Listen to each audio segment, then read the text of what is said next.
Hello, if you've been here before, welcome back. If you've seen this video series before or want to head straight to the video content, go to the timecode below. If it's your first time here, hi, my name is David. I make videos talking about media that I want to talk about. This is the next entry into my Fear Entity Exploration video series where I analyze the dread powers within the Magnus Archives, which is a horror podcast created by Johnny Sims and Alexander J. Newell for the Rusty Quill production company. I will be analyzing 3 episodes that focus on a specific entity, and using those episodes, its contents, and their connections to the grander story to explore the entity and how it's used within the show. I have chosen these episodes based on my rankings of every season of the Magnus Archives, and I have a playlist with those ranking videos if you so desire to be familiar with my opinions. This is a heavy spoiler warning for the entirety of the Magnus Archives, as I will be discussing these episodes with the full knowledge of all 200 episodes. You have been warned. Enjoy. And the end is fear of death. Simple, but always there. The fear of death. The end of your story. The last stop of the train. The last beat of your heart. Nothing can stop your body from aging, your story from ceasing, your mind from sleeping. The fear that death will come at any moment, and there's nothing that you can do to stop it. Random chance and strict certainty. It has also started to rain, so if you hear thunder, that's just thematic. The fear of death is probably the most innate fear we have.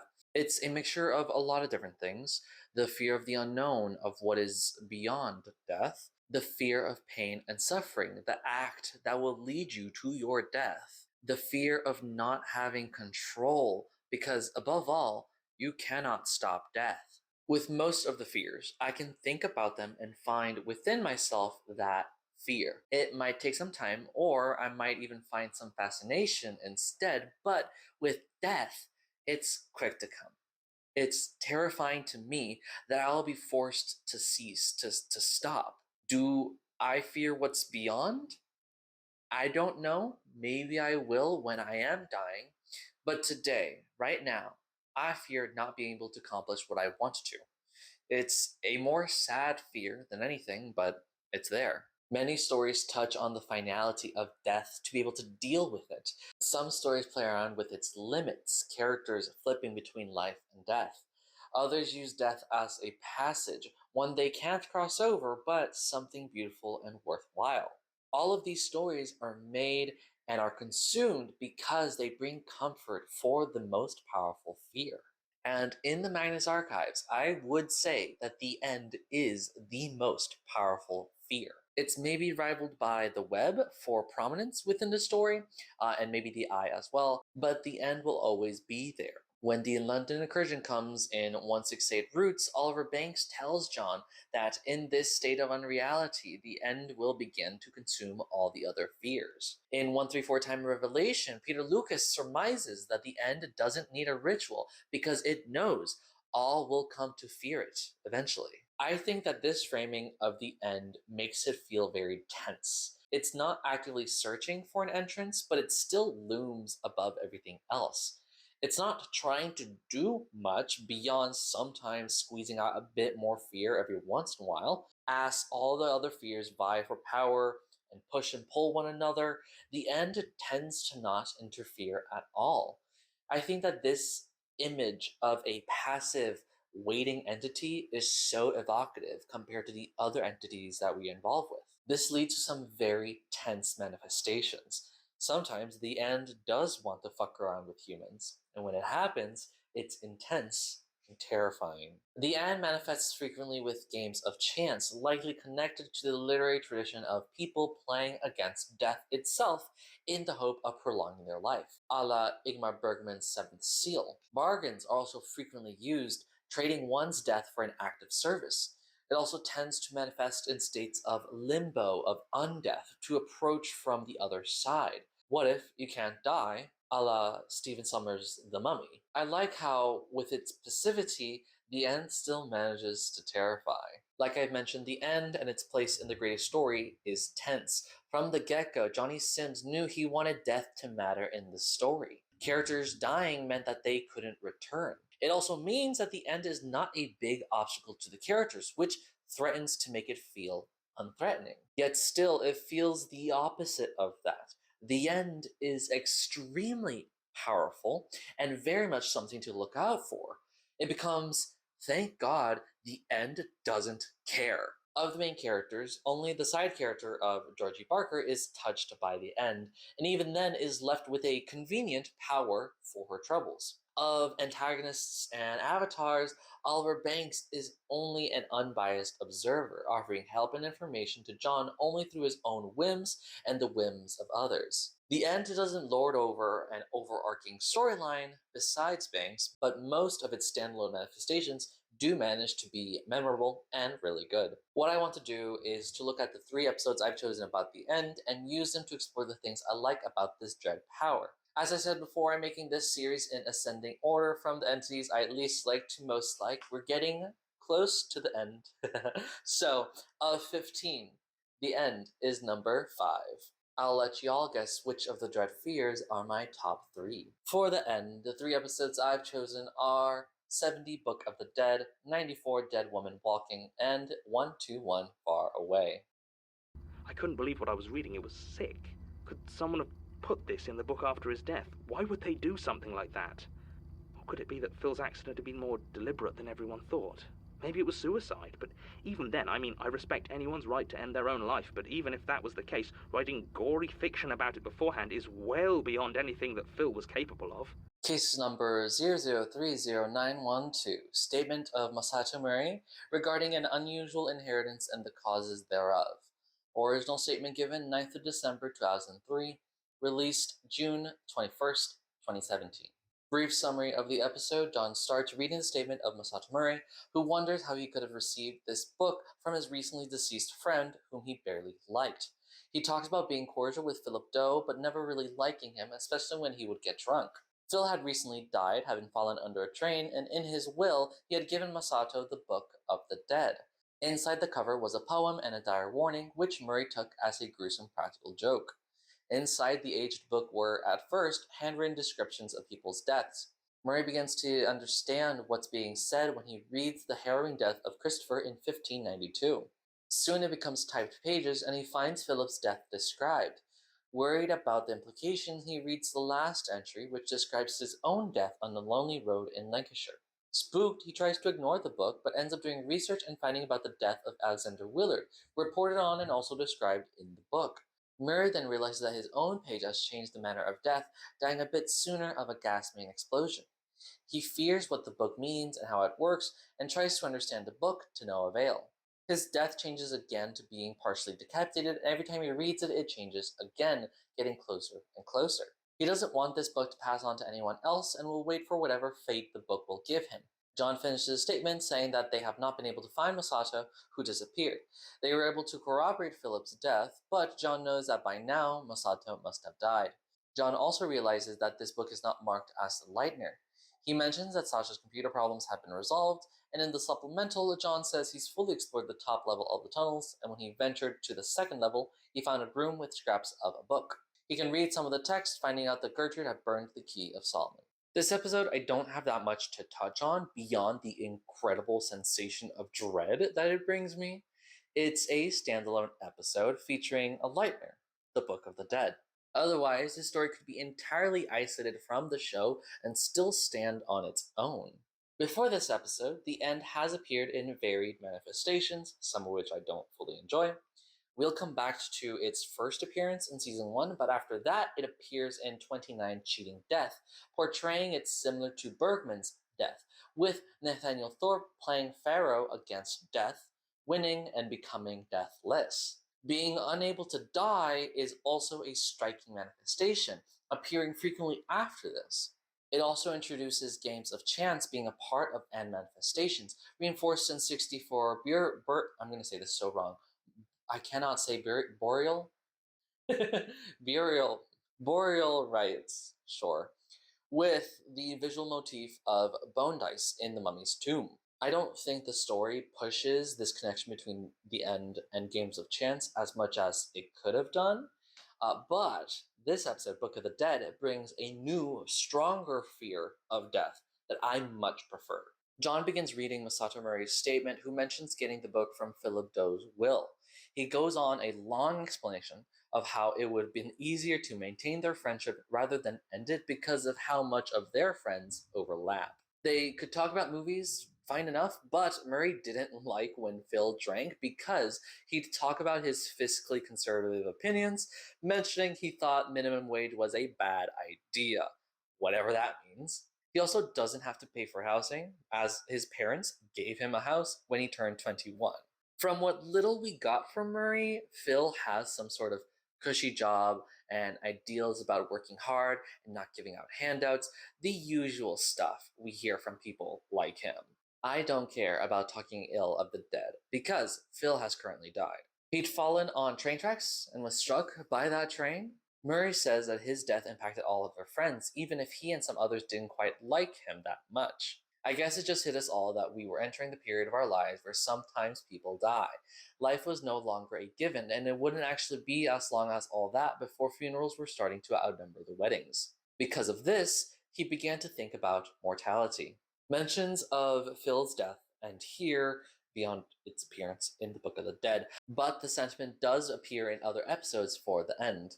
The ripple effect of his death, the fear generated from that, is reflected in 155 Cost of Living, when Tova McHugh becomes an avatar of the end.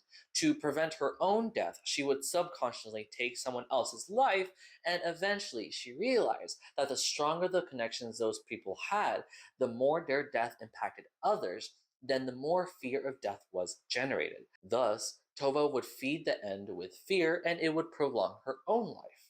A trade off. Her reoccurring deadly accidents remain ambiguously unmotivated. The Book of the Dead doesn't specifically pull fear from those surrounding its readers, but it's a good little accidental appetizer. Murray mentions thinking of mortality. I just kept thinking to myself, the moment I die will feel just the same as this one. It's not a thing forever in the future. I will be in that present, just as surely as I am in this one. And I will end. This is a reoccurring thought throughout the show, with the idea that, like he says, the moment of death will feel like any other moment. It's the uncertainty of when it will happen and the certainty that it will happen that causes this fear. Phil's will had listed the book as his journal to be given to Murray, but he soon realizes that it's far too old to be Phil's personal journal. But also, why would he give him a family heirloom? They didn't barely like each other. Murray took the book at the reading of the will, fully planning to sell it later, and alone, he's able to examine it. There's no design on the cover, and when he opens it, there's an unattributed quote, which, from what I can find, is a wholly original quote. Life is a current which cannot be fought.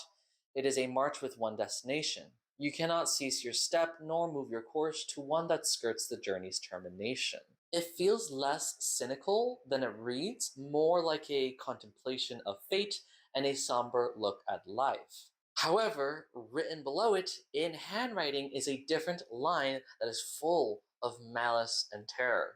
You have already read too much. It's almost a leering joke, not even a threat, just a comment. You're fucked. Such lines like this are seldom used in the show, written lines that must be read, but when they are, it's very fun.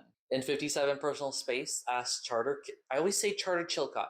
Carter Chilcott, oh my god, tries to escape. His escape hatch reads out to him, "No one is coming."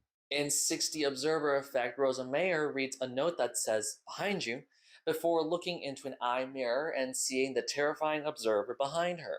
In 96 Return to Sender, Alfred Breeken is sent a package with the handwritten note, "Return to Sender." And in the item description in the logs, the same writing says, "Goodbye." Just other moments where someone has to read a line that seems a little innocuous, but we know that's the horrors. At first, Murray thinks it's one last gruesome practical joke from Phil, but when he begins to read, he begins to doubt. The first 20 pages are handwritten in Latin, both unreadable and he can't read Latin. Like, the handwriting is illegible. He also doesn't know how to read it. Then the writing turns into Old English, still undecipherable, but with some words popping up again and again. The first page of this was marked for a Julian, with the words "death" and homicide with a Y, recurring, suggesting that this Julian was murdered. Murray briefly mentions that he didn't know that homicide was a word back then. Now time for me with an amateur's brief etymology research on the word homicide. It comes from the Old French word homicide, which comes from the Latin homicida, meaning manslayer, and homicidium, which means manslaughter. Oxford English Dictionary says that the word appeared in the Middle English period between 1150 to 1500, but their earliest recorded appearance is in Apocalypse St. John's, a version, which was published in 1350. I can't find any good descriptions of what Apocalypse St. John is, but that's a research fail on my part. St. John, I believe, is an apostle of Jesus. Someone correct me on all that. Eventually, the text becomes easier and easier to read, all handwritten, but he notices differences in handwriting styles, like different people wrote them. The first typed page is for Christopher's death in 1592. He was dragged through the streets of Norwich by a horse, scraping off a good deal of skin on the jagged, frozen ground. After about 10 minutes of leaving this bloody trail, the horse proceeds to stop, turn around, and slam its hooves into his head until it caves in. Christopher does not lose consciousness until the third impact. This whole scenario is described in vivid graphic detail. I felt a bit unwell reading the account of how it felt for him to hear his own skull breaking. Awesome. He doesn't get in much detail, but the information there is very informative.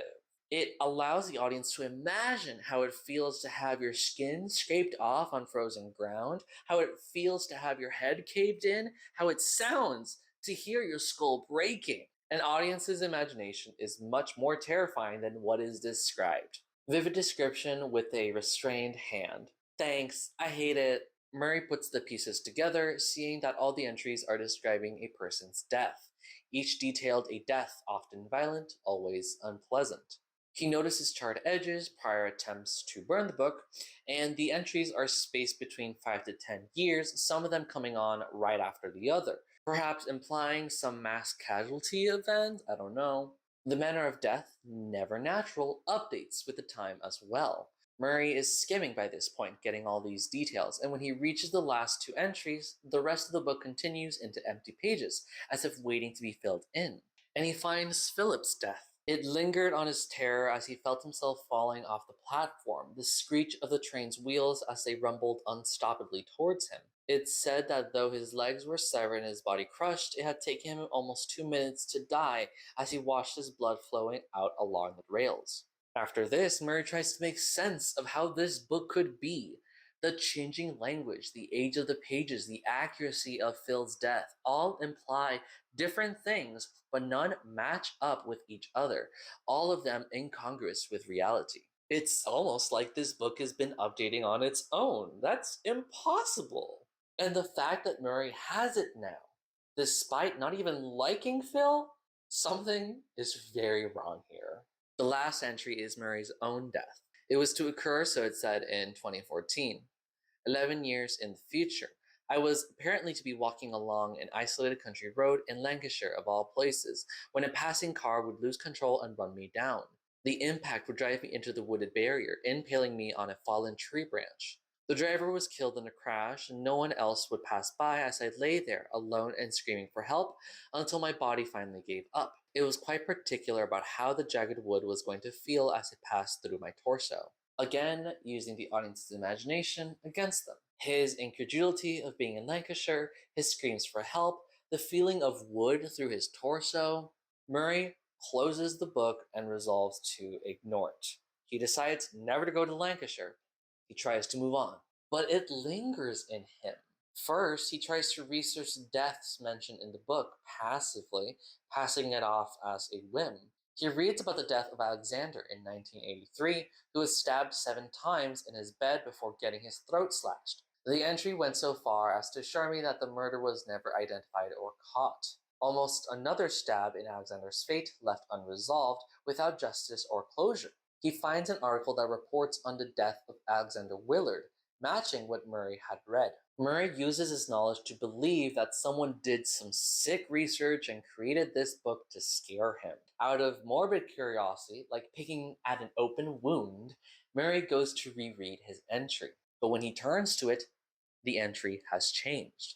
The words were as solid and unmoving as they had always been, but now it told me that I died in London in 2012.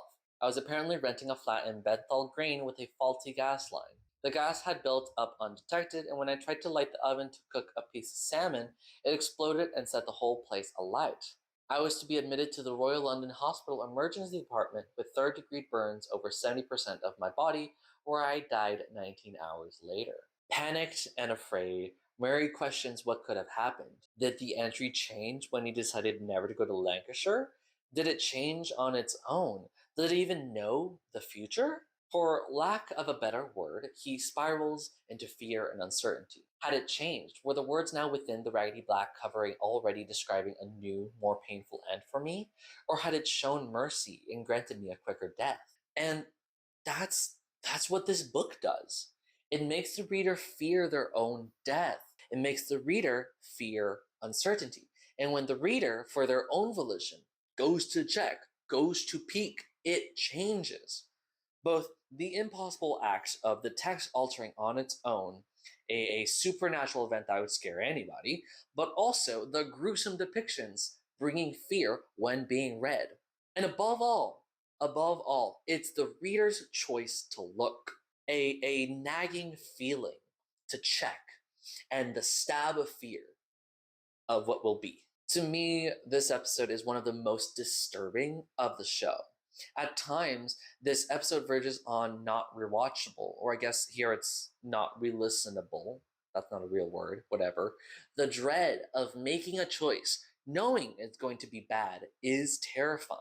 That Murray continues to read despite himself. That the method of death is so horrible. Would I be tempted like him? I'm not totally sure. This is one of the most terrifying statements of the show for me, and it's all psychological. Murray tries to destroy the book, but can't succeed. As I mentioned in my Lightner video, it'll be around here somewhere, other Lightners have varying success rates for being able to be destroyed. The fact that it cannot be destroyed is a testament of how powerful the end is, but still, another book, The Catalog of the Trapped Dead, can be destroyed, or at least its pages can. In contrast, in 43 section 31, John Spencer tried destroying Diego Molina's Asag book, but was also unsuccessful. Leitner also mentions many of his books couldn't be burned, so the indestructibility of Leitner's doesn't seem to be limited just to the end. Also, what's the point of the book if it's not there to tempt the reader to turn to their page? So, like, maybe it could be undestructible because it's of the end, but another end book was destroyed, and then another book that was not at the end could not be destroyed. So, we can't understand Lightners. That's a foolish thing to do. Murray succumbs to his terrible curiosity and reads a new entry. I read my death again as it told me how I was to be partially decapitated by a falling piece of masonry on New Year's Eve 2011. Every time he reads it, it changes when it's going to happen, getting closer and closer. This detail is so fun because it's as if every time you read it, your death is getting closer and closer. The match is burning up. I could see a person taking this book and opening it again and again, each entry getting closer, closer, closer, until the death depicted is the same day, same hour, same minute. But what happened then? Murray thinks about the book constantly. Thinking about the book means thinking about mortality. Thinking of mortality means fearing death. When I close the book, I wonder, are those same words still there, squatting and biding their time, or have they already changed into some new unknown terror that I can neither know nor avoid, waiting to spring on me? He tells the Institute's statement taker that he didn't bring the book, nor will he write up a will like Phil did. He doesn't know its rules, whether it's only the owner who's depicted or anyone who reads it. He plans to hold on for it as long as he can, unwilling to pass it on to someone else. The fact that this book has been passed down, whether voluntarily or not, through the ages is dreadful. That it evolves with the times, that its deaths match the world around it. Sentience without a face, eldritch and unknown. To finish off his statement, Murray returns to his sentiment before. Until I reach an end that may be more gruesome, but is fundamentally no different than which awaits us all. As the book shows him, his death will come eventually. And it almost feels like he's accepted his death, accepted what will come. John finishes his statement saying Murray disappeared soon after, having changed his identity and taken the book with him. He is almost protecting others, keeping its horrors to himself. Murray is listed as an avatar of the end in the Magnus Archives wiki, not a confirmed one, just speculated, and this makes me feel like that is correct. Tim was able to corroborate Philidor's death in 2003, but they weren't able to find any accident reports for a partial decapitation in 2011, a London gas main explosion in 2012, or a deadly Lancashire crash in 2014. Would those accidents have happened without Murray? Either way, it's 2017. Next episode, 71 Underground, being Carolina Gorka's life statement, at least 3 years after Murray's first predicted death.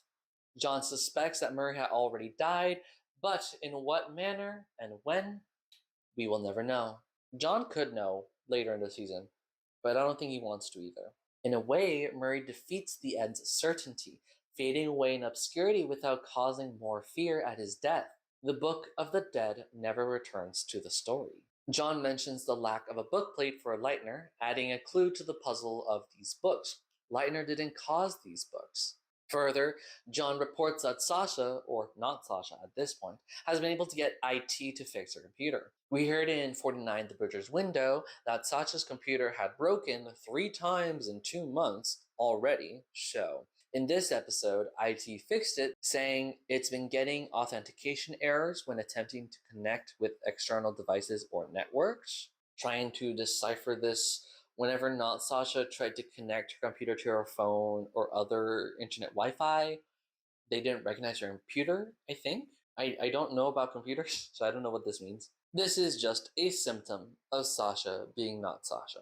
In the supplemental, John ponders about Leitner and his books, of how they came to be, now sure that Leitner didn't create them. He's managed to explore the upper levels of the tunnels, with some deeper passages unpassable because of damage or piping. On the second level, he found a room with 3 chairs and a scrap of a burned book.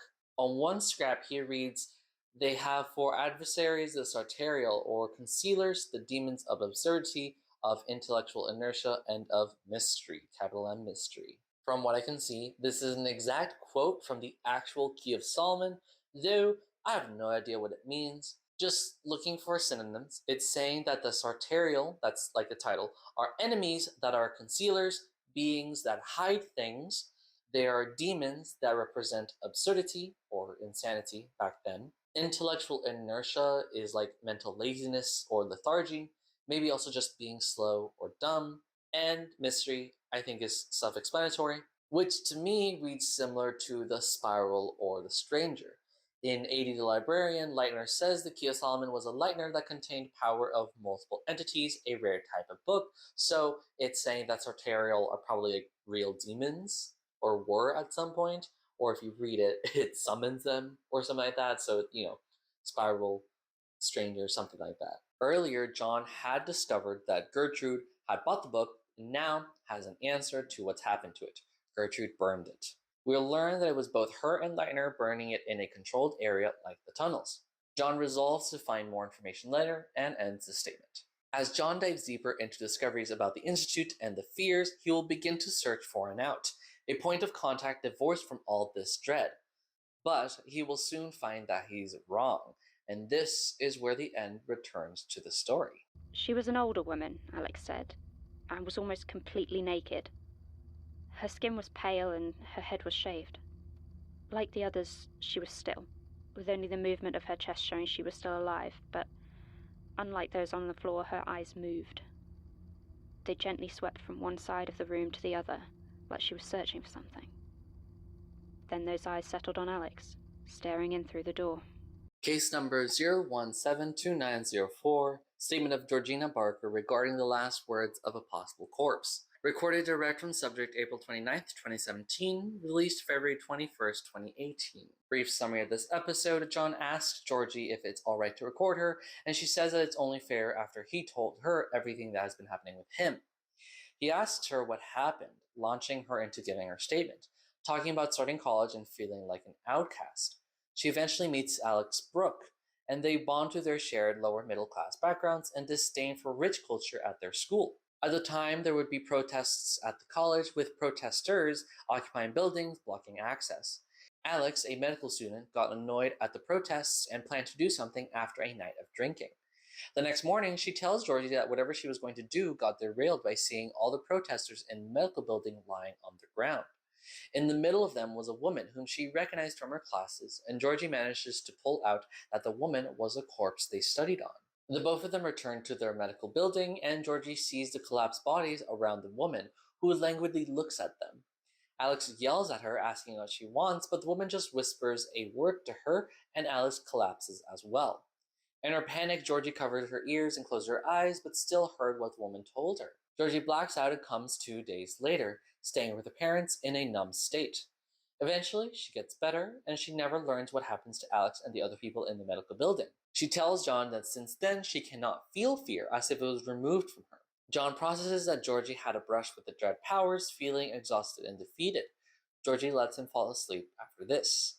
I wanted to cover this episode because it's so important to Georgie's story. The events of her statement are isolated, but Georgie's impact is felt strongly in the show, both within and after it, being a recurring character in the Magnus Protocol. And this episode falls into a slow moment within season 3, right before John gets kidnapped and goes abroad. Kidnapped for the second time? Third time? First time? No. Second time. That's it. Georgie is voiced by Sasha Sienna, Johnny Sims' IRL wife, and in every episode she's in, she delivers a stellar performance. Listening to her through archives and into Protocol, you can easily tell how her character progresses, and Sienna delivers it flawlessly.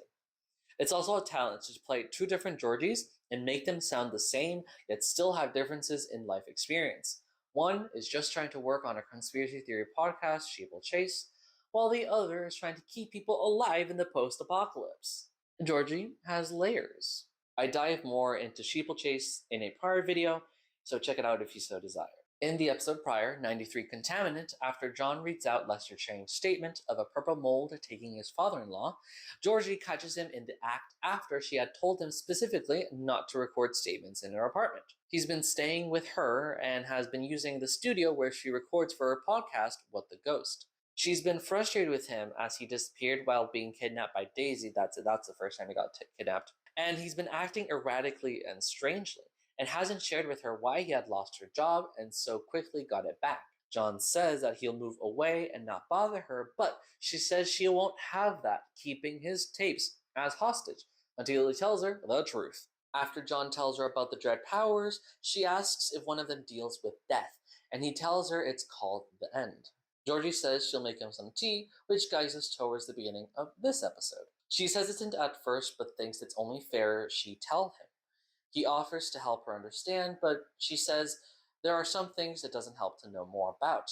He lets it go this time, and I think that this is such an important thing for John to hear, as he's so haphazardly searching for answers. Georgie says the thing that could stop any character dealing with eldritch, cosmic, unknowable horrors from being killed. Do not understand them. He asks if it's better if he compels her, having used his compulsion on the episode prior to make her confess that she thought his accent was fake. And she agrees, and John starts the usual statement preamble. When he asks her what happens, we hear the tape recorder give the soft buzz as it usually does, indicating John's compulsion. Georgie launches into her statement. Georgie says that this happened in her first year of college. She was studying English in Balliol, a university in Oxford. She mentions feeling out of place from all the other students who came from upper-class backgrounds, feeling inadequate compared to everyone else. Georgie would watch how she acted, feeling like she was a curiosity among them, and she was afraid of being exposed as a fraud, faking being part of this world. A very I-aligned feeling.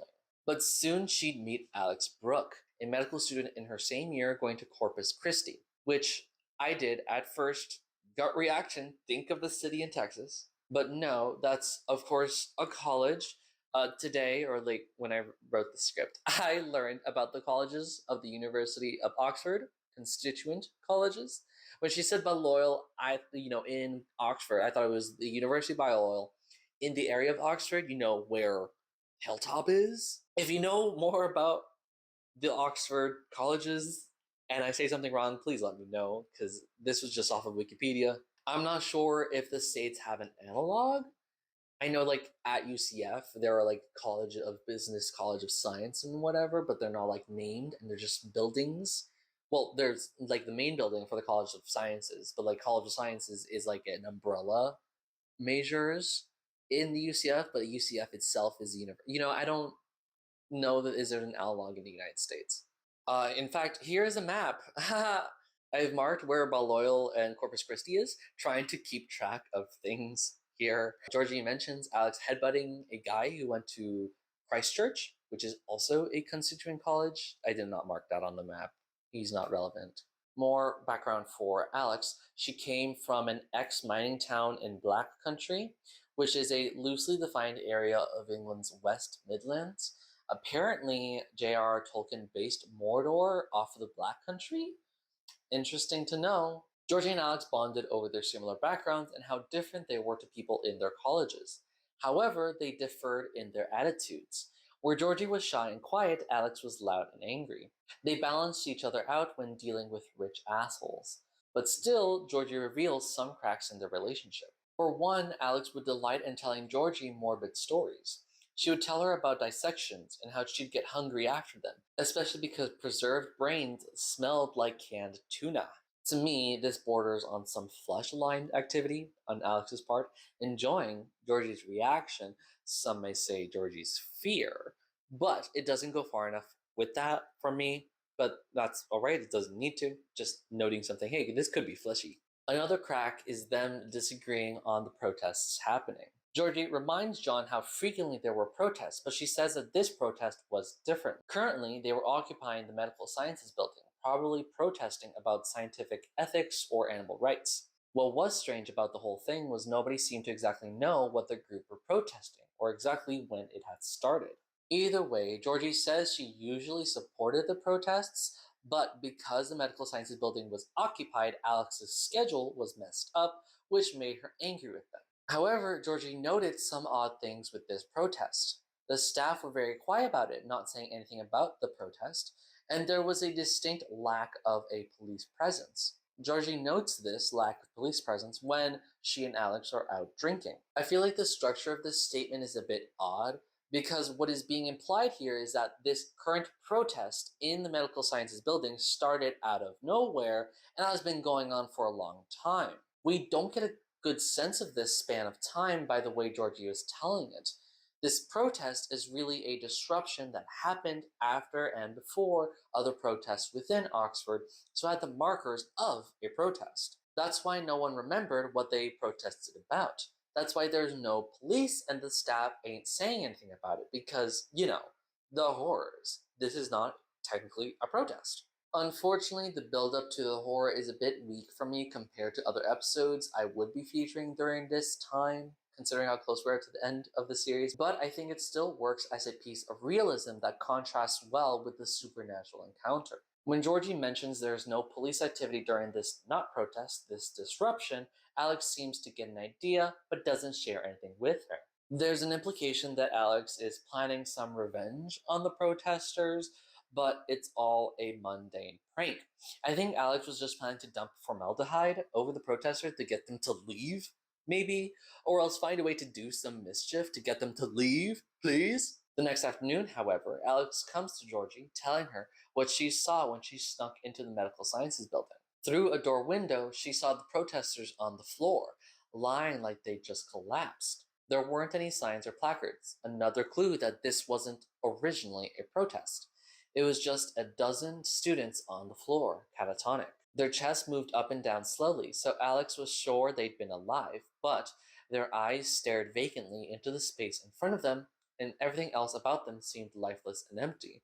Some of them were lying with their heads or legs at odd, uncomfortable-looking angles, but they either didn't notice or didn't care. They were all radiating from a central point where an older, nearly naked woman was kneeling. Her head was shaved, and she languidly looked around each body, and then she looked up and saw Alex. She didn't give any reaction, just looking at her, and Alex said she recognized her and fled.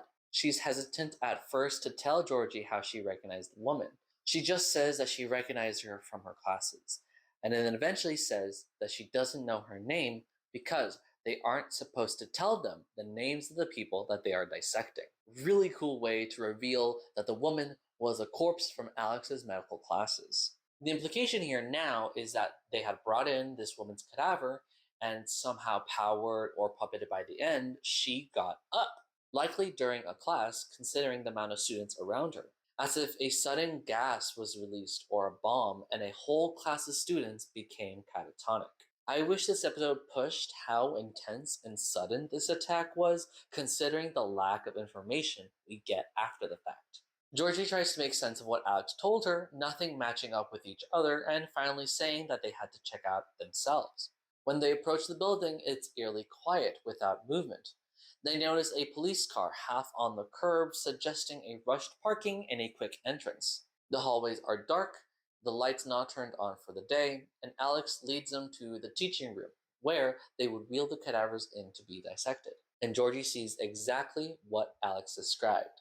The naked, bald woman had the pallor of a corpse, while everyone else seemed alive but unmoving. She also notices some faculty and the policemen who'd run in, likely responding to this disturbance. And when they walked in, the woman just looked at them, unconcerned. There was nothing but the sound of breathing, and maybe the faintest whimpering cry from somewhere among the fallen. I love this moment, right before a climax, a quick snapshot of something surreal and disturbing. The woman is so languid and slow, uncaring, and emotionless. I'd hazard that she isn't even an avatar anymore, just some end monster. Within this tense calm, the woman stands and approaches them, and the tension is broken when Alex launches herself at the woman, demanding answers from her. Unmoved by Alex's yelling, the woman leans closer to her. For a moment, I had visions of teeth sinking into Alex's flesh, of arterial spray coating the clean white laminate, but all that passed between them was a whisper, something soft spoken into Alex's ear. Georgie watches as, just like the people around her, Alex slumps over and collapses. Then the woman advances towards Georgie as well, still slow and emotionless, and Georgie froze, afraid. She covered her ears and closed her eyes in a desperate attempt to not hear what the woman said. Georgie surmises that this is what saved her. She hears the woman speak. The moment that you die will feel exactly the same as this one. It's not lost on me that this is very similar to Murray's musings on mortality. Murray's muses of mortality. Say that 3 times quick. I'm not going to do that. While he drew strength from this line, finding a certain horrified peace with his death, to Georgie, Alex, and the other students, the words have an opposite effect. And in an instant, I understood. There's no difference between the present and the future. No other me that will suffer the indignity of death while I live on. It's all a single moment. And there's no difference between that last moment that ushers us out into oblivion and the one we experience now. The promise of a cold and lonely eternity in the grave would have been a mercy. At least it would be eternal. But everything ends. Even the universe. Even time. And that means it's always already ended. Georgie mentions that these events moved like the dream, and much like the frequent dream logic of the fears, Georgie avoids a worser fate. She also says she willed herself not to hear and understand the woman, echoing her refusal to know more from John. Very dream logic, the words filtered through her cupped ears, as if already reacting in fear while the fear of death was imposed on her. Double negatives countering each other. She says she felt every emotion at once, but mainly fear. It overwhelmed her to the point where she didn't know anything but fear about death. But because she partially protected herself, she became cognizant, yet numb, to the world around her. Her mother was saddened by her change, but over the months, while she took a year off school, she slowly returned to herself. The dead woman walking told everyone a horrible truth, filling everyone with an intense and overwhelming fear of death, to the point where they became catatonic to the world. Those people stayed as living batteries of the fear of death. Georgie says that she never learned what happened to them or the corpse woman. Someone said a policeman and an ambulance had turned up in the night and taken them all away, but I couldn't find anything more on it. None of them had come back to the university, and I never saw Alex again. Maybe a sanctioned officer came and collected them, but their and Alex's fates remain ambiguous. And since Georgie doesn't want answers from John, he won't give her answers. Likely, if he told her what happened to Alex, maybe that she's still in this catatonic state, Georgie would feel terrible. She decides to live in ignorance, a smart choice considering what will happen with John later in the show. She also tells John that because of this, she can't feel fear. And I've never been able to figure out if it was cauterized or if it was stolen. This is also partially why I see the end as very powerful. If her fear was cauterized, it would be as if after encountering the intense fear of death, other fears can't compare, almost like an inoculation. If her fear was stolen, it's a similar thing, that the end took all the fear she could have had, replaced it with its own, but because the effect was filtered through her hands, it faded away with her memory, leaving her empty of fear. Either answer is interesting to think about, and however it is, it still leaves Georgie with a useful power. She cannot feel fear.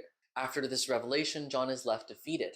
Well, above all, he is exhausted. This episode coming right after finishing Contaminant, and John exercising his weak powers twice has left him feeling tired.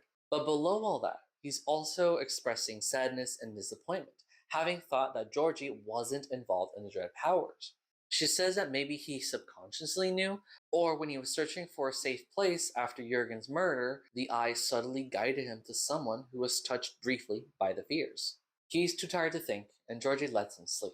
Georgie will continue to try to support John throughout the show, but in 99 Dust to Dust, when he tries to cut himself off from her to protect her, Georgie pushes back, saying that he shouldn't isolate himself, that he needs anchors to stop him from being inhuman. He agrees to it and promises to keep in touch with her. Then he gets kidnapped and disappears for a month. That's the second kidnapping. Georgie drops off until, ironically, another end episode occurs, the best of the crop yet. This episode sets up Georgie's inability to feel fear, which will also aid her when the London incursion occurs, becoming a supposed prophet that predicts the world will return to normal. After Towerfall, Georgie will occupy a leadership position as a warden, but that is a discussion for the Magnus Protocol. Tune in as I talk about the show as it comes out if you so desire. This episode ends as Georgie lets John rest, exhausted from two statements, about to start an important arc within season 3, Stopping the Unknowing. And now we'll come to the consequence of that. I don't know why I did it. I knew it was a stupid thing to do, walking past my own home in a dream, but I just... Maybe I wanted it this way. I mean, when I stepped out of the building that morning, I didn't turn towards the bus stop like I always do. I turned right instead, and walked over to the little alleyway where I knew, sometime in the next week, a young woman was going to have a fatal aneurysm. And there they were, on the concrete, like a starburst of fleshy roots, spreading and reaching out from the spot where her head was going to hit the ground. Case number 0181502, statement of Oliver Banks regarding his dreams and trying to run away. Statement given directly to Jonathan Sims, head archivist of the Magnus Institute, currently unresponsive. Released January 9th, 2019. Brief summary of this episode: Oliver Banks, formerly known as Antonio Blake, talks to an unconscious John, saying he doesn't know why he's here, but knows enough that he owes him a statement. He explains that he used this fake name in his statement to Gertrude, warning about the dark tendrils he could see that portend death. A few years before his statement, he began seeing the tendrils during his waking hours as well. When he touched one, it felt like touching a dead body. Now he began to see the tendrils everywhere, not being able to sleep and not being able to escape during the day. He tries finding somewhere he can live where no one will die, and learns about Point Nemo in the Pacific Sea, the farthest away someone can be from the world, where the closest people are those in space. He begins wishing that he was there and finds out that a scientific expedition is being sent to Point Nemo. He stalks the scientists, finding one of them close to death. When Dr. Thomas Pritchard crashes and dies on his motorcycle, Oliver takes his identity and impersonates him on the ship. Surrounded by other scientists, Oliver worries he'll be discovered, but the farther they get from civilization, the better he sleeps and the better he feels.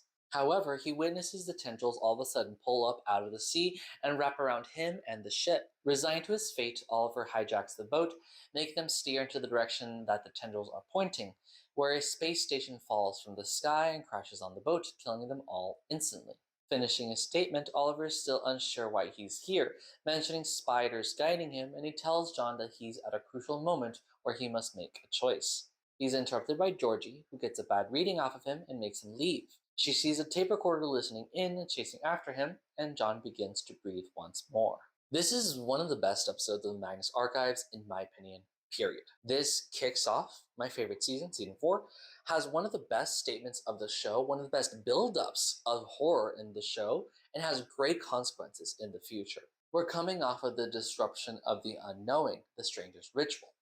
At this point, John, Basira, Daisy, and Tim are in limbo, as the last time we saw them was before the explosion. Now we have a hard answer for the main character. John's in a coma. Next episode, we'll learn it's been 6 months. This episode begins with a clock ticking, highlighting the thematic undertone of this story.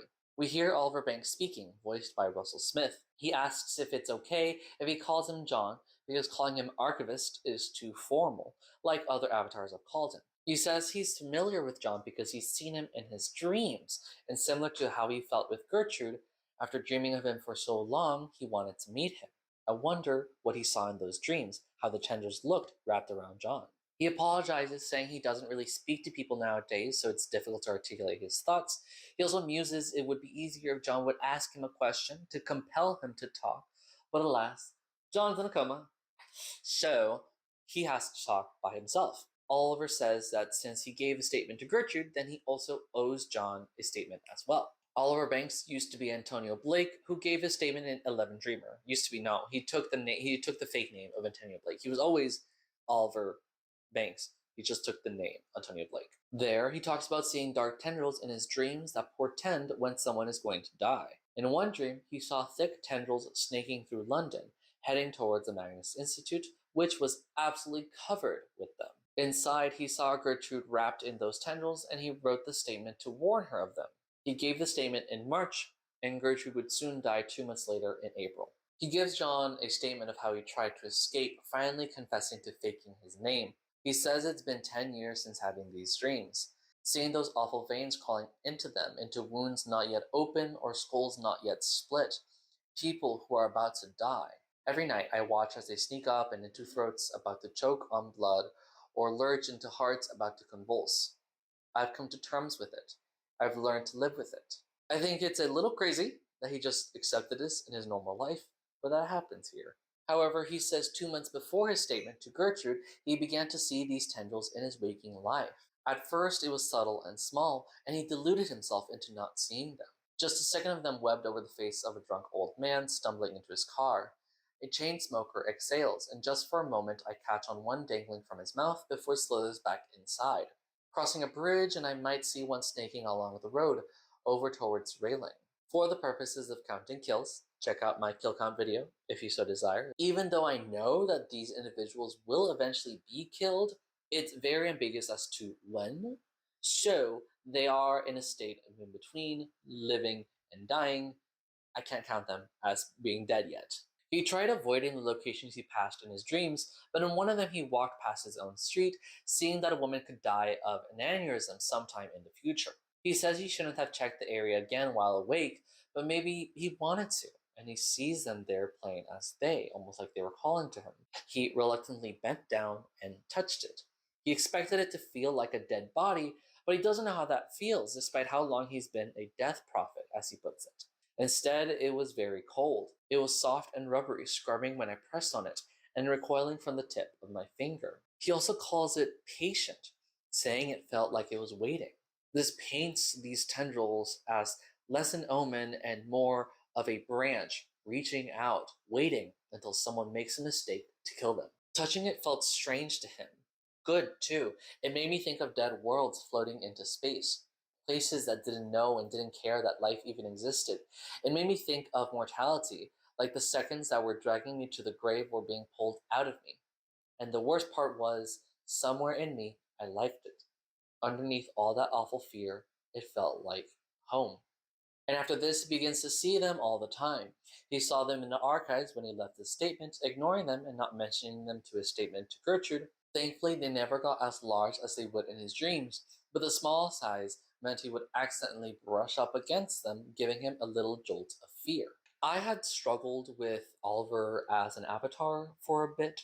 Normally, or at least there's a visible pattern, an avatar courts the fears by engaging in actions that make others afraid, like Jude Perry, who says she loved hurting people long before she became an avatar. Others turn to the fears out of desperation, like Mike Crew, or an encounter that left them marked, like Jared Hopworth, or out of being immersed in that fear for so long, like Jane Prentice. After becoming an avatar, they must feed fear to their dread power. Even the End has someone like this. In 113 Breeding Room, Justin Go's dream suffocation makes people fear death in their dreams, feeding the End. But Oliver Banks feels distinctly different. Only he sees these tendrils. So is the End drawing fear from him? But soon he accepts the tendrils, beginning to see them. Eventually, we'll see him be an avatar of the End, but what does he do to feed it? Similar to Jane Prentice, he's been immersed in this, but Jane Prentice had to kill people. What does he do now? Once he begins seeing these tendrils, he doesn't really act on them and doesn't make people afraid of them. In 42 Grifter's Bone, he thinks he saw Jennifer Ling wearing headphones, but it's the tendrils covering her ears, portending her coming doom at the hands of Grifter's Bone. He even tries to warn her, telling her to cover her ears. However, I have been trying to find reason with something unreasonable. These eldritch powers are unknowable and their actions are indiscernible and strange. I think it's really interesting that the End is manifesting this way to Oliver. I would also go as far and theorize that he was set up to be this way by the web regarding his role at the end of the show. We'll get to that, but I've not seen anything that could point to that. He's just a guy who began seeing these tendrils. Now that Oliver sees them in his waking hours, now that they creep up on him and surprise him with their cold, he becomes obsessed with not seeing them. He tried moving to places without people. First, he tried to go to the countryside, but that didn't work. I saw them coiling around a fence post by the road, climbing up the wall and into the top window of a beautiful little cottage. I'll never forget seeing a field of cows the week before they were sent to the abattoir. I enjoy how much ambiguity is being used here and in the prior episodes regarding the End. The methods of death Mary reads of, the kinds of fear that the dead woman walking installs, and now, what kind of deaths do these tendrils mean? I also really enjoy how descriptive the movement and curling of the tendrils can tell so much with so little, both in the quote about the tendrils in the countryside and the tendrils in the city. Something is going to happen to that fence post. How will that beautiful little cottage experience death? What does a field of cows look like covered in tendrils? Oliver is bombarded by tendrils in his dreams and then brushing up against them when he's awake. He can't escape them, and so he tries to find other locations without death. Through his research, he learns about Point Nemo. If you look it up online, they call it the Oceanic Point of Inaccessibility. It's a spot in the middle of the South Pacific Ocean. Specifically, it is the farthest it's possible to be from any landmass. 1,400 miles from anyone or anything. No ships ever need to travel through it, and ocean currents keep away the nutrients that would have normally supported sea life. It is the emptiest, most lifeless place on Earth. Already we begin toying with other fears as well. Point Nemo lends itself well to the lonely and to the vast, but to Oliver, that's the appeal. Complete isolation and open space, no tendrils to warn about dead people. But above all, I love the setup here. Introducing Point Nemo, and then a fun fact about it. Sometimes the closest humans are in the satellites orbiting above it, before they fall out of the sky, of course. Turns out Point Nemo is an ideal site for spacecraft to crash land. There must have been hundreds of wrecks there, taken from the edge of one lifeless abyss and sent screaming down into another. The Magnus Archives is grounded in its horror. Any absurdity or comedy in its depictions is secondhand, and the impossible is treated with severity and fear. This show sets up what it wants to deliver many times, and it's very deliberate about that, so that any surprises that come are not confusing and don't take you out of the story. The worst thing a story can do is pull you out of it with sloppy writing or tension building. Sloppy writing and sloppy tension building, that's what I meant. I love how subtle this setup is. Point Nemo is Oliver's goal, and he tells John that spaceships are driven to crash into it. And that's true. Over 263 spacecraft have been sent to crash in this area since 1971, but he doesn't pull too much attention to it. He also focuses a bit on its isolation, how far it is. All of that information is in our minds as he continues. After having bad dreams, he would pull up pictures of Point Nemo, almost like he has a crush on it. He even tried in his dreams to go there with his traveling not following normal rules in his dreams. However, he would get as far as the channel, I believe he's meaning the English channel, before a tendril would softly pull him back. So even in his dreams, he can't escape. He's elated to learn about an expedition being launched to Point Nemo, something about measuring the amount of plastic and chemicals in the water, seeing how much impact humans had on the environment at its most extreme point. He knew he didn't have an easy way to get on, but his lack of sleep and his desperation drove him to find a way anyway. He looked up the members of the expedition and saw a way in when he saw tendrils following one Dr. Thomas Pritchard. He drove his motorcycle recklessly, and the tendrils portended his doom on that bike. When I saw him that first time, the veins were tumbling out from the open visor of his bike helmet and coiling themselves around his throat so tightly that it almost seemed like his head wasn't attached to the rest of him. Of course, after he went flying over the barrier at 95 miles an hour, well, it's neither here nor there. I like the implication here that he was either decapitated from the crash, or the crash drove his head deeper into his body, or his entire body was just mangled that it doesn't really know how the head is connected to the body. Cool implication here. Oliver stalked him long enough to see him crash and die at 3 in the morning, and in a disturbing move, Oliver hides his body and the bike away. He says that he finally touched his first corpse, but doesn't remember how it felt. Either way, he took his ID and his keys, snuck into Thomas's apartment, and learned a bit more of the expedition. He already knew that he was a chemist, and he used Thomas's things to prepare for his new voyage. Let's get one thing straight. Oliver was so lucky that no one thought to check that he was who he was, and he was able to get on the ship to Point Nemo. He was the only chemist on board, which was lucky as well. There were a couple of marine biologists on board, a meteorologist, an engineer, someone who called herself a macroecologist, though at times she looked almost as out of her depth as I did. Beyond that, there were half a dozen crew running the ship. The leadership position oscillated between Captain Avery and Clara, the senior-most marine biologist, but Oliver was even luckier to get the identity of someone known to be private and standoffish, preferring to work alone or to sleep alone. If there was anything that pushed my suspension of disbelief, it was Oliver's boarding being so successful. But I'll chalk this up again to luck. The end deals with games of chance. And also, maybe the web was helping him along. Who knows? The web is everywhere. Maybe they were helping him. I don't know, just because we're like talking about the web and like Oliver and stuff. I didn't find a way to add this into the script, and I just remembered that in Oliver's prior statement, he said that he was gay, or at least he dated a guy. So, happy Pride to Oliver Banks. When the boat, which Oliver doesn't remember the name of, began sailing, he began to finally able to rest. He still walked around in his dreams, but there were no dying people, so he could walk peacefully on the deck. I did have to force myself not to look over the railing in my dreams. Once or twice, while staring at the peaceful dream water, I almost felt like I could see something moving, deep, deep below the surface, impossibly huge and dark. I quickly learned the lesson to remain fully focused upon the ship when I dreamed. I'm not sure what this is trying to imply, beyond maybe the mass amount of death that happens in the open sea, but the way it's described is similar to like a leviathan under the water. Either way, it's a great little detail. With more rest comes more clarity, and Oliver soon realizes that he put himself in a bad situation. He begins to worry that he might be found out, but knows that until that happens, it hasn't yet, and he allows himself to enjoy the rest he's getting. He contemplates time here. Time is like that, isn't it?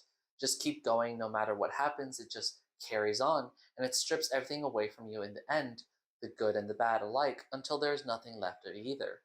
This too shall pass. All good things must come to an end. Memento mori, something inevitable, like death, approaching. He says that he knew that he reached Point Nemo when he felt something wrong. He felt terror. For such a long time getting there, he was fine. He slept fine. But now, his wish for isolation from death has been crushed. He steps outside and sees tendrils once more. In a second, I was out of my bunk and charging onto the deck, just to see veins, dark and cold and bigger by far than any I'd ever seen, rise up from the water below us. They towered over the ship for just a second before starting to wrap themselves around it. For a moment, the embrace looked almost affectionate. He sees the tendrils wrap around other crew members, and some wrap around him as well.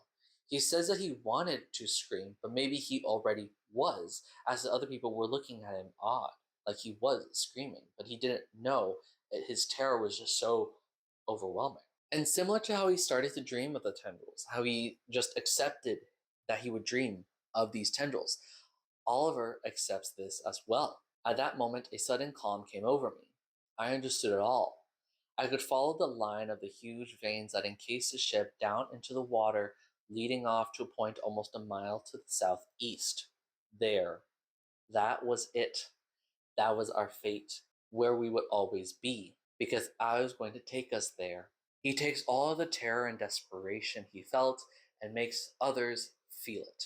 Finally, like a true Dread Powers avatar, he finds a gun. Somehow, maybe it'd be cool if the tendrils gave him the gun. I don't know. Anyways, he finds a gun and shoots Captain Avery, forcing others to pilot the ship to where he wants them to go. He makes the ship follow the tendrils to a specific point, a mile south. Never eat soggy waffles southeast. That way. Guided by the tendrils going this way, he stops the ship, cutting the engines, and waits. I can feel this moment. The others on the crew scared and confused, not knowing what Oliver wants to do to them. And he doesn't know either. He just knows what the tendrils wanted him to do, to get them here. And they asked him what he's doing. I barely got the first word out before the falling satellite debris hit the ship at 200 miles an hour, killing us instantly. What an amazing end to the statement. Like I said, the satellite falling was set up already, so it doesn't feel surprising or out of place. And there's so much buildup throughout the entire statement. And the weight of the moment, Oliver's fearful surety, and the helplessness of the other people helps amp up the horror of this moment that, to be truthful, should be completely ridiculous. A satellite falls and crushes the ship? That's some Looney Tunes type of shit. But the show is able to deliver it straight, setting it up, breaking down Oliver's psyche, and crushing a satellite on the ship. I love this moment so much. I also have to point out that Oliver counts himself among the dead. He killed himself here, and by guiding a handful of people to a surprising and unexpected death, he reached an apotheosis and finally became an avatar of the end. At the beginning, Oliver tells John that he'll share with him how he tried to escape, and throughout the statement, he keeps mentioning escaping the fear. He even mentions how there's a good chance no one had ever reached the exact coordinates that promised me my escape. However, in the end, the tendrils do exactly that, leading Oliver to the exact coordinates that would kill him, making him an avatar, gifting him the escape from the fear that he had. And now, Oliver's an avatar, and he tells John how he died. After finishing his statement, very much alive, he once more reiterates, not knowing why he's here. He levels with John, who says he also knows how the spiders can get in your head, and mentioning that it's easier to do what she asks, suggesting Annabelle Kane pushed him to speak to John.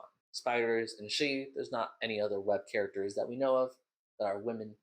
She, her pronouns deal with the web. And we get the reasons why. It's a three-pronged attack. First prong. The thing is, John, right now, you have a choice. You've put it off a long time, but it's trapping you here. You're not quite human enough to die, but still too human to survive. You're balanced on an edge where the end can't touch you, but you can't escape him. Again, this idea of escaping, but now placed along the concept of the end. This choice John has is to either give in or to let go. This moment is so deceptively important. John is being marked by the end now. In 160, the eye opens, Elias says how worried he was in finding a way for John to be marked by the end, and he needed to find the right time, reiterating what Oliver had said to him. If I tried too early, you'd just die. Too late, and you might be powerful enough to see the attempt coming and maybe even understand why. Second prong. This is also an important moment for John as he accepts his role of the archivist, becoming an avatar of the eye. Almost like a death, not quite a death, but enough to stop being fully human and becoming something more. From here on out, as John starts a statement, he'll call himself the archivist and will need to feed fear from people to appease the eye. This coma was instrumental for this to happen. The third prong comes later. As Oliver tells John that he himself had a choice, and now John does too, Georgie interrupts him. He says he's a friend of John's, but Georgie is skeptical of him, saying the nurse didn't mention anyone visiting. He tries to be friendly, introducing himself as Antonio, but she just brushes him off, saying he has to leave. He asks if he upset her, and she says that he reminds her of someone evil, probably getting Anne vibes like she got from the dead woman walking.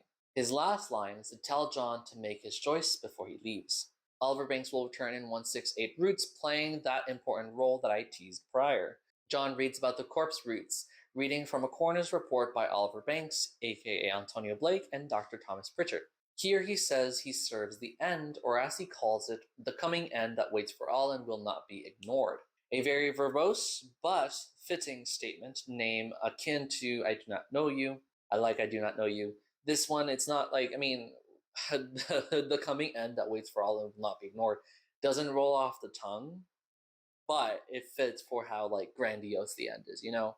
As the report finishes, he tells John that the end is terrifying because it is certain. While other realms and fears will bring their tortured subjects back to life just to keep making them afraid, the end will kill them, eventually. Which means that this domain will run out of people to be afraid of, eventually. Because of this, the domains of the end will have to pull from other domains, and without people to fear them, the dread powers themselves will die, eventually. What he says then to me is what shows how powerful the end could be, even if such a fate could be avoided.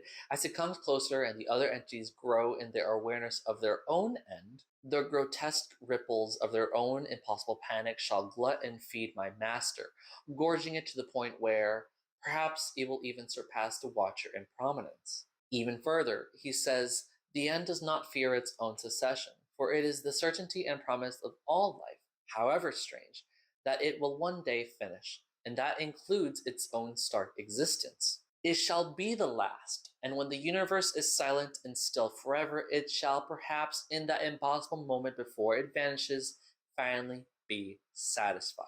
To depict the fears this way, for the end to be the end, is absolutely horrifying.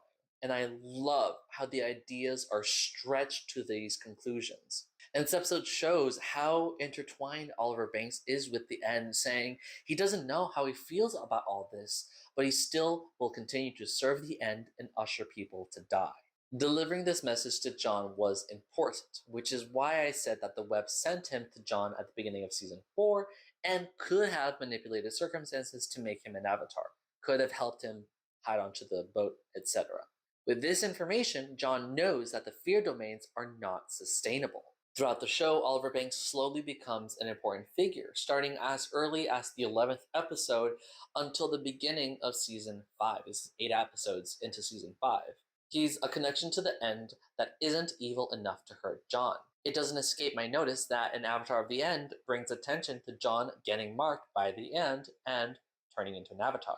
Back to the episode, as Oliver leaves, Georgia sees a tape recorder there, questioning its existence with Basira in the next episode. Georgie's fearlessness means that she can see things a bit clearer and knows that John is changing. She will see how he's made a choice, is becoming the monster he fears being, but knows that it's his choice. Georgie pulls away, wanting to preserve herself. We come to the third prong, as to why Annabelle had Oliver come. Giving John his statement powers him just a little bit, enough to be able to wake up from the coma. John, in his unconscious state, hears the statement and is fueled by it. He says to Martin in 168 Roots that he doesn't want to kill Oliver because he helped him wake up. Martin is jealous of that. Really cute.